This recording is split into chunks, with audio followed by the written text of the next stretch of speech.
This year, the Lilac Festival parade length is being cut in half. The reason behind the decision coming up. I'm incredibly concerned about this bill. A Washington proposed public camping enforcement bill would likely significantly restrict the city of Spokane's ability to enforce its new Safe and Accessible Spaces ordinance. Tonight, how the bill would impact Spokane law. A small change in the weather pattern brings about a whole lot of sunshine as we head into the weekend.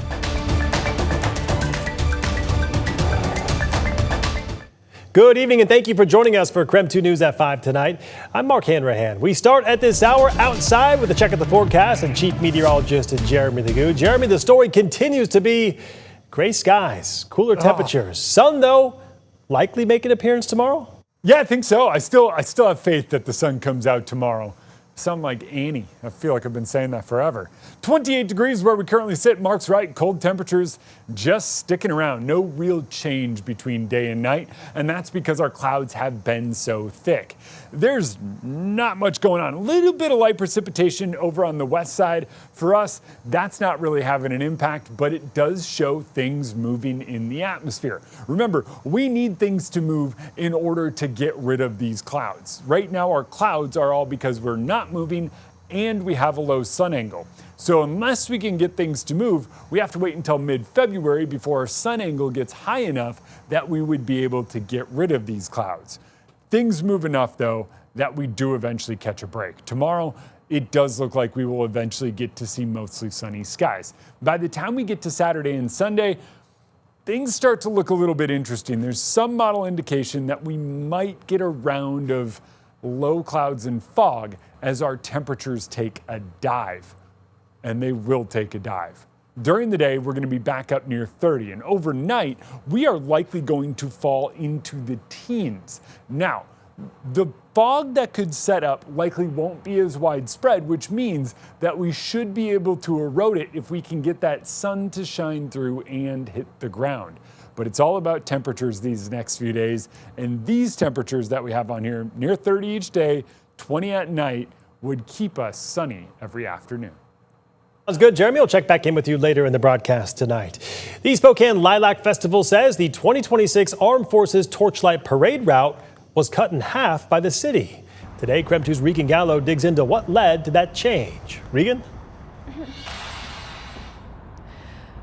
Well, Mark, spectators lined up for years along both Sprague and First Avenue, which is where I'm at right now, to watch and enjoy that Armed Forces Torchlight Parade. Well, this year, that won't be the case. Now, the city says they shortened the parade route to reduce costs. Now, I talked to the Spokane Lilac Festival, and they say they knew the city was planning for future route changes, but organizers of the parade say the city did not warn or include them in those discussions before the finalized 2026 changes were announced. Now, this parade skips Sprague and First Avenue. Aaron Hutt with the city of Spokane tells me the city's $2.6 million deficit in the general fund is driving the decision.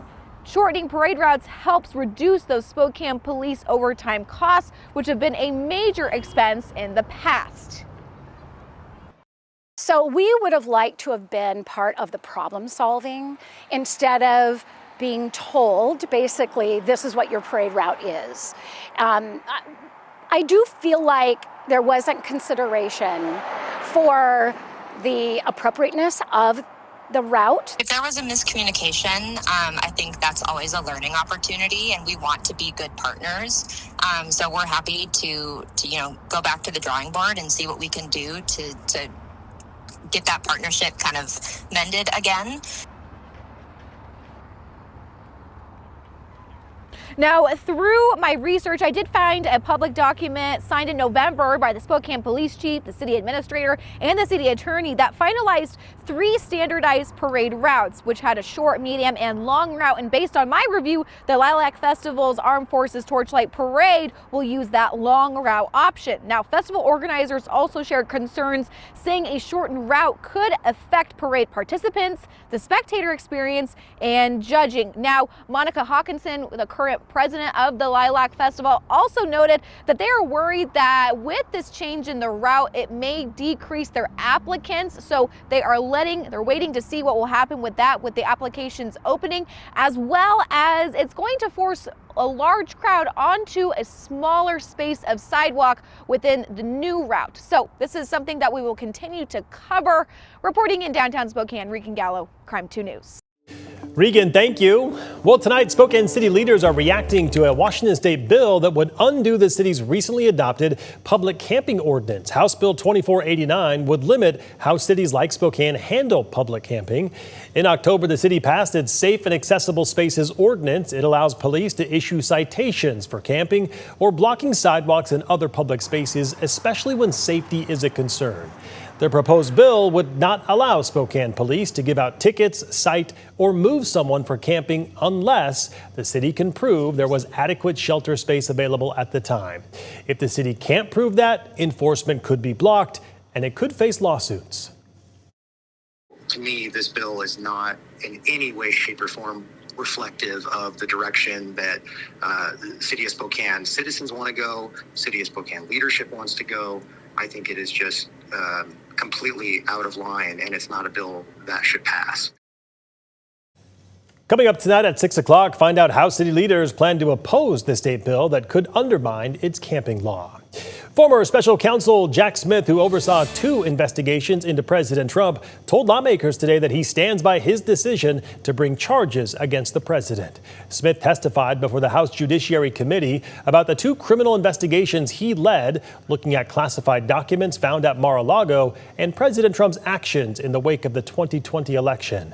Both cases ended after Trump won re-election. Smith pushed back against accusations from Republican lawmakers that the investigations were politically motivated.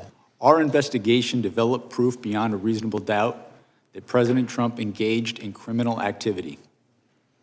If asked whether to prosecute a former president based on the same facts today, I would do so regardless of whether that president was a Democrat or a Republican.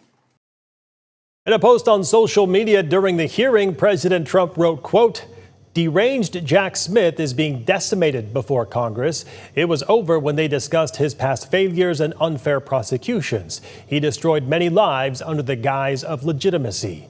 Jack Smith is a deranged animal who shouldn't be allowed to practice law," unquote.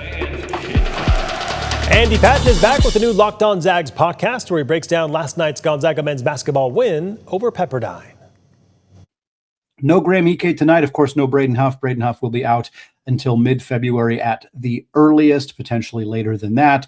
Graham Ike was played in the game against Washington State last week, left in the end of that game with a tweaked ankle, did not play on Saturday against Seattle U, and did not play again tonight against Pepperdine. He still had a boot on his ankle, so can't say that that's a great sign. It doesn't necessarily mean that he's not going to play on Saturday against San Francisco. It could just be a precautionary measure, but you'd feel a little bit better if you'd seen him on the bench, on the sideline, while not wearing a boot. So certainly something to keep an eye on for him with that game coming up against the Dons on Saturday.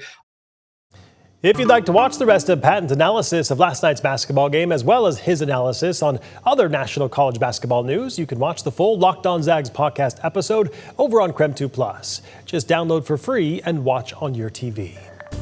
All right, coming up on KREM 2 News at 5 tonight. After the break, we'll bring you the latest developments from the World Economic Forum, including negotiation efforts to end the Russia-Ukraine war.